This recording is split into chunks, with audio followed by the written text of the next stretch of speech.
চাঁদপুরের হাজীগঞ্জ উপজেলার বাকিলা বাজারে এক ওষুধ ব্যবসায়ীর ভুল চিকিৎসায় ভয়াবহ বিপর্যয়ের মুখে পড়েছে মাত্র ১২ বছরের এক শিশু। জ্বরের চিকিৎসার জন্য মেডিকেলে নেওয়া হলে তাকে মানসিক রোগের ওষুধ খাওয়ানো হয়। ওষুধ সেবনের পরপরই মারাত্মক পার্শ্ব প্রতিক্রিয়ায় শিশুটি জীবন মৃত্যুর সন্ধিক্ষণে পৌঁছায়। আমার ভাতিজা ক্লাস 6-এ পড়ে বাকিলা ফাজিল মাদ্রাসায়। তো ওর শরীরে হালকা জ্বর ছিল, ওর আম্মা নিয়ে গেছে ওকে মাদ্রাসায়। আসার সময় বাকিলা গৌতম ডাক্তার বলে, গৌতম ডাক্তারের দোকানে নিয়ে গেছে মেডিসিনের জন্য। ও কী করলো, মেডিসিন দিয়েছে জ্বরের মেডিসিন দেওয়ার পরে আমার ভাতিজা ওকে বাসায় নিয়ে আসছে ওর আম্মা। বাসায় আসার পরে এই মেডিসিন সেবন করার পরে সন্ধ্যাবেলা আমি বাসায় আসলাম, আইসা দেখি চিল্লাচিল্লি ডাকচিকুর যে আরাফাত মারা যাইতেছে। কী হয়েছে আরাফাতের চোখ মুখ উল্টে যাচ্ছে, জিহ্বা বাড়া যাইতেছে, ঘাড় মুখ পুরো টোটাল বেকা। ভুক্তভোগী পরিবার অভিযোগ করেছে, গেল ৭ জুলাই সকালে হাজীগঞ্জ উপজেলার রাধাসার এলাকার মোহাম্মদ আরাফাত পাঠান জ্বরে আক্রান্ত হলে তার মা মোসাম্মদ জান্নাত আক্তার ছেলেকে নিয়ে বাকিলা বাজারের শুভ মেডিকেল হলে যান। দোকানটির মালিক গৌতম কুমার দাস একজন কেমিস্ট অ্যান্ড ড্রাগিস্ট হলেও নিয়মিত নিজেই প্রেসক্রিপশন দিয়ে থাকেন বলে স্থানীয়রা জানান। এদিন তিনিও শিশুর জন্য একটি প্রেসক্রিপশন লিখে নিজ দোকান থেকে ওষুধ সরবরাহ করেন, কিন্তু ওষুধ সেবনের কিছুক্ষণের মধ্যেই আরাফাতের শারীরিক অবস্থার ভয়াবহ অবনতি ঘটে।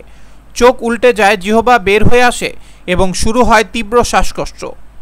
জরুরি ভিত্তিতে প্রথমে চাঁদপুর সদর হাসপাতালে, পরে কুমিল্লা মেডিকেল কলেজ হাসপাতাল এবং এরপর একে একে কুমিল্লা মুন হাসপাতাল, গ্রিন লাইফ হাসপাতাল সহ মোট 5টি হাসপাতালে চিকিৎসা নিতে হয়। চিকিৎসকদের ভাষ্য অনুযায়ী আরাফাতকে যে ওষুধ দেওয়া হয় তা মূলত মানসিক রোগে আক্রান্ত প্রাপ্তবয়স্কদের জন্য ব্যবহারযোগ্য। শিশুদের ক্ষেত্রে এই ওষুধ মারাত্মক স্নায়বিক জটিলতা তৈরি করতে পারে। এর ফলেই শিশুটির চেহারা বিকৃত হয়ে যায় এবং মনোসংযোগ ও আচরণে অস্বাভাবিকতা দেখা দেয়। ইতোমধ্যে চিকিৎসার পেছনে পরিবারটি 2 লাখ টাকার বেশি খরচ করেছে। শিশুটির চাচা ও সিঙ্গাপুর প্রবাসী শাহাদাত পাঠান জানান, তার ভাতিজা শুধু সাধারণ জ্বরে ভুগছিল, অথচ তাকে পাগলের ঔষধ দেয়া হলো। খাওয়ার পর তার আচরণই পাল্টে যায়, চোখ মুখ বাঁকা হয়ে গিয়েছিল। এক হাসপাতাল থেকে অন্য হাসপাতালে দৌড়তে হয়েছে। এখনও সে স্বাভাবিক নয়, তারা চরমভাবে মানসিক ও আর্থিক বিপর্যয়ে পড়েছে। তিনি আরও জানান, অভিযুক্ত গৌতম কুমার দাসের কাছে ক্ষতিপূরণ চাইলে তিনি উল্টো ভয়ভীতি দেখাতে থাকেন। এ বিষয়ে কথা বলতে চাইলে গৌতম কুমার দাস গণমাধ্যম কর্মীদের কাছে বলেন, তার জায়গা থেকে এই চিকিৎসা দেয়া ঠিক হয়নি, এটা ভুল হয়ে গেছে। তবে হাজীগঞ্জ উপজেলা স্বাস্থ্য কর্মকর্তা ডাক্তার আহমেদ তানভীর বলেন, যে প্রেসক্রিপশনটি তিনি দেখেছেন সেটি শিশুদের জন্য একেবারেই অনুপযোগী। এটি মানসিক রোগে আক্রান্ত প্রাপ্তবয়স্কদের জন্য ব্যবহৃত একটি শক্তিশালী ওষুধ।